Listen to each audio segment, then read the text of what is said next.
Allahu Akbar, Allahu Akbar. Seruan takbir itu menggema, mengingatkan kita pada satu realitas yang mungkin tidak banyak diketahui orang. Di balik citra Tiongkok sebagai raksasa ekonomi dunia, negeri dengan teknologi paling mutakhir, jaringan kereta tercepat dan kota-kota futuristik yang menjulang tinggi, ternyata tersimpan sebuah kisah spiritual yang begitu menggetarkan. Kisah tentang kehidupan umat Muslim yang telah hidup berdampingan dengan peradaban Tiongkok selama berabad-abad lamanya. Di negeri yang sering disebut sebagai pusat peradaban modern Asia ini, terdapat sebuah wilayah yang dijuluki sebagai Mekah kecil di daratan Tiongkok. Wilayah itu bernama Lingxia. Lingxia adalah sebuah kota yang terletak di wilayah barat laut Tiongkok. Kota ini memiliki identitas yang sangat unik, karena mayoritas penduduknya adalah umat Muslim dari etnis Hui. Selama ratusan tahun, Lingxia dikenal sebagai pusat pembelajaran Islam, pusat kebudayaan Muslim, sekaligus tempat berkumpulnya para ulama besar di wilayah tersebut. Kehidupan masyarakat di kota ini begitu kental dengan nilai-nilai Islam yang telah diwariskan dari generasi ke generasi. Jika seseorang berjalan menyusuri kota ini, ia akan menemukan pemandangan yang sangat berbeda dibandingkan dengan kota-kota lain di Tiongkok. Di Lingxia berdiri ratusan masjid dengan arsitektur yang sangat memukau. Uniknya, masjid-masjid ini tidak hanya menampilkan gaya arsitektur Timur Tengah, tetapi juga memadukannya dengan seni bangunan khas Tiongkok kuno. Atap melengkung khas pagoda berpadu dengan menara masjid yang menjulang tinggi, menciptakan perpaduan budaya yang begitu indah. Di prefektur otonom etnis Hui Lingxia, sekitar 60% penduduknya adalah Muslim. Angka ini menunjukkan betapa dominannya komunitas Muslim di wilayah tersebut. Dengan jumlah populasi Muslim yang mencapai lebih dari 1 juta jiwa, Lingxia bukan sekadar kota biasa. Ia adalah simbol identitas dan rumah bagi tradisi Islam yang telah bertahan selama berabad-abad di tengah perubahan zaman.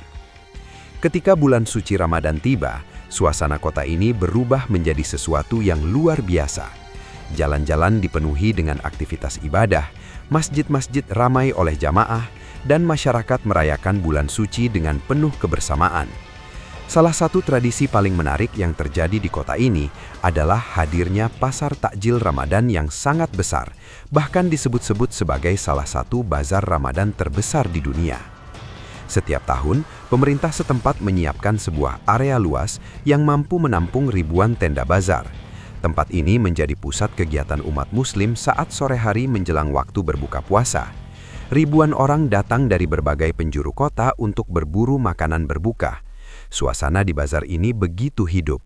Aroma rempah-rempah dan makanan khas memenuhi udara, membuat siapa saja yang datang merasakan kehangatan Ramadan yang begitu kuat. Berbagai hidangan khas Muslim Tiongkok tersedia di pasar ini. Salah satunya adalah mie tarik terkenal dari wilayah Lanzhou yang dikenal dengan nama Lanzhou Lamian. Mie ini dibuat secara tradisional dengan cara ditarik langsung oleh tangan para koki hingga menghasilkan tekstur yang kenyal dan lembut. Selain itu, terdapat pula sate domba panggang yang dimasak dengan bumbu khas yang sangat menggugah selera. Para pedagang di bazar ini sebagian besar berasal dari etnis Hui, yaitu kelompok Muslim yang telah lama menjadi bagian dari masyarakat Tiongkok. Mereka menyajikan makanan dengan penuh keramahan dan kehangatan. Pasar ini bukan hanya sekadar tempat jual beli makanan, ia menjadi simbol kebersamaan, persaudaraan dan ukhuwah Islamiyah yang sangat kuat. Di tengah kemajuan teknologi dan modernisasi yang begitu cepat di Tiongkok, pemandangan ini menjadi bukti bahwa nilai-nilai spiritual masih memiliki tempat yang sangat penting dalam kehidupan masyarakatnya. Kehangatan Ramadan di Lingxia menunjukkan bahwa iman dapat hidup berdampingan dengan kemajuan zaman. Fenomena ini juga mengingatkan kita bahwa umat Muslim di Tiongkok bukanlah kelompok kecil. Saat ini diperkirakan terdapat lebih dari 30 juta Muslim yang tinggal di berbagai wilayah di negara tersebut. Mereka berasal dari berbagai etnis seperti Hui, Uighur, Kazakh, dan beberapa kelompok lainnya yang telah hidup di Tiongkok selama berabad-abad. Untuk memahami bagaimana Islam dapat berkembang di negeri ini, kita perlu menelusuri kembali sejarah panjang yang dimulai lebih dari 1000 tahun yang lalu. Sejarah mencatat bahwa Islam pertama kali masuk ke Tiongkok pada abad ke-7 Masehi, tepatnya pada masa pemerintahan dinasti Tang. Pada masa itu, jalur perdagangan antara Timur Tengah dan Tiongkok berkembang sangat pesat melalui jalur sutra. Para pedagang Arab dan Persia datang ke berbagai pelabuhan besar di Tiongkok untuk berdagang rempah-rempah, sutra, dan berbagai komoditas lainnya. Bersamaan dengan aktivitas perdagangan tersebut, mereka juga membawa ajaran Islam ke negeri ini. Salah satu tokoh penting dalam sejarah masuknya Islam di Tiongkok adalah sahabat Nabi Muhammad SAW yang bernama Sa'ad bin Abi Waqqas. Beliau dikenal sebagai seorang panglima besar sekaligus pemanah ulung dalam sejarah Islam. Menurut beberapa catatan sejarah, Sa'ad bin Abi Waqqas diutus oleh Khalifah Utsman bin Affan untuk melakukan perjalanan diplomatik ke Tiongkok pada tahun 651 Masehi. Pada perjalanan tersebut, beliau bertemu dengan Kaisar Emperor Gaozong of Tang. Pertemuan ini menjadi salah satu momen penting dalam hubungan antara dunia Islam dan Kekaisaran Tiongkok. Setelah tiba di kota Guangzhou, Sa'ad bin Abi Waqqas mendirikan sebuah masjid yang dikenal sebagai Masjid Huaisheng. Masjid ini diyakini sebagai salah satu masjid tertua di daratan Tiongkok. Setelah wafat, Sa'ad bin Abi Waqqas dimakamkan di Guangzhou. Makamnya hingga kini masih berdiri dan dikenal sebagai tempat ziarah bagi umat Muslim dari berbagai penjuru dunia. Kehadiran makam seorang sahabat Nabi di Tiongkok menjadi bukti betapa panjang dan dalamnya sejarah Islam di negeri tersebut. Seiring berjalannya waktu, Islam terus berkembang di berbagai wilayah Tiongkok. Pada masa pemerintahan dinasti Yuan, perkembangan Islam bahkan mencapai puncaknya. Banyak pedagang dan pejabat Muslim yang diberi posisi penting dalam pemerintahan. Mereka memainkan peran besar dalam perdagangan internasional dan administrasi negara.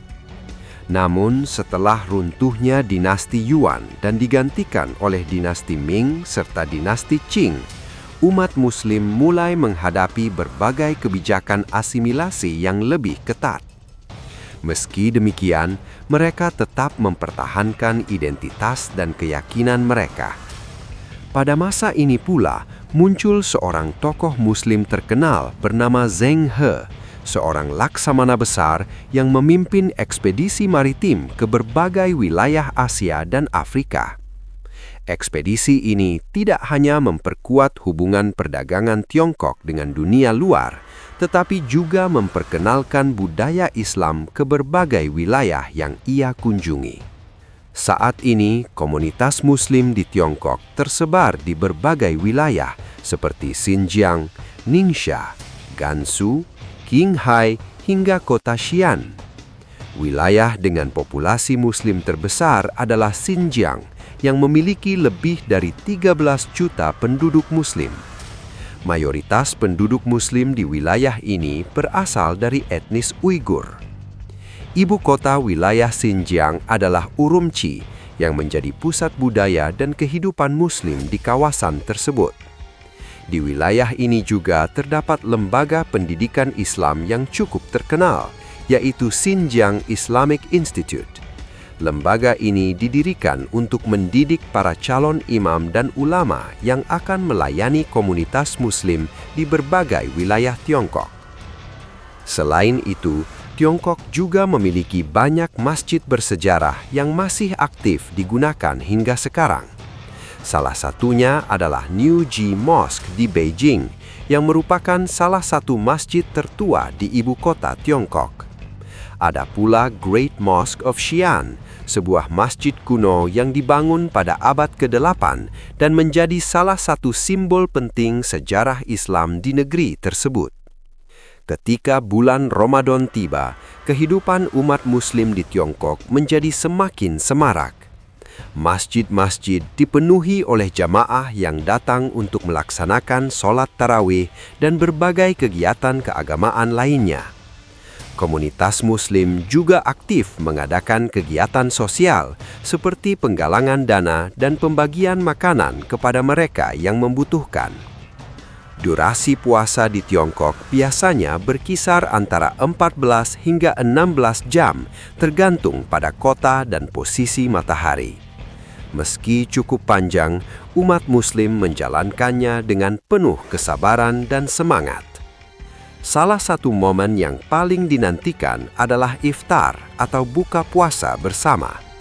Di berbagai masjid dan pusat komunitas, para relawan menyiapkan makanan untuk dibagikan kepada jamaah.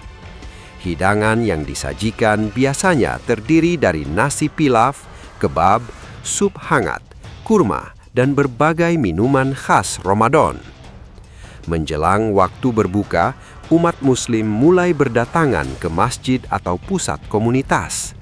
Mereka duduk bersama, berbincang, dan menunggu azan maghrib berkumandang. Ketika waktu berbuka tiba, semua orang menikmati hidangan dengan penuh rasa syukur.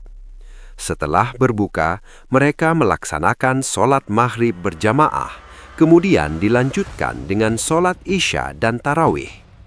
Malam-malam Ramadan di Tiongkok pun dipenuhi dengan suasana ibadah yang sangat khusyuk. Ketika bulan Ramadan terakhir, gema takbir mulai terdengar di berbagai masjid. Umat Muslim menyambut datangnya Hari Raya Idul Fitri dengan penuh kegembiraan. Pada pagi hari, mereka berkumpul di masjid atau lapangan terbuka untuk melaksanakan sholat Idul Fitri. Ribuan orang berkumpul dalam satu barisan, mengangkat tangan mereka dalam doa, memohon keberkahan dan ampunan dari Allah. Setelah sholat selesai, mereka saling berjabat tangan, saling memaafkan dan mengucapkan selamat Hari Raya. Pemandangan ini menjadi pengingat bahwa di balik gemerlap kemajuan Tiongkok, terdapat komunitas Muslim yang terus menjaga iman dan tradisi mereka.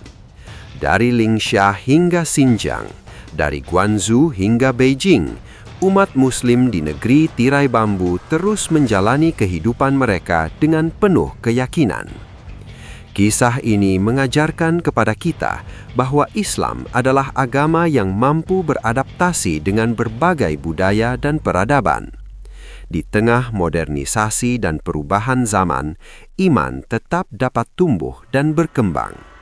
Dan Ningxia yang dijuluki sebagai Mekah kecil di daratan Tiongkok akan terus menjadi saksi bahwa cahaya Islam tetap bersinar bahkan di negeri yang berada ribuan kilometer dari tanah kelahirannya.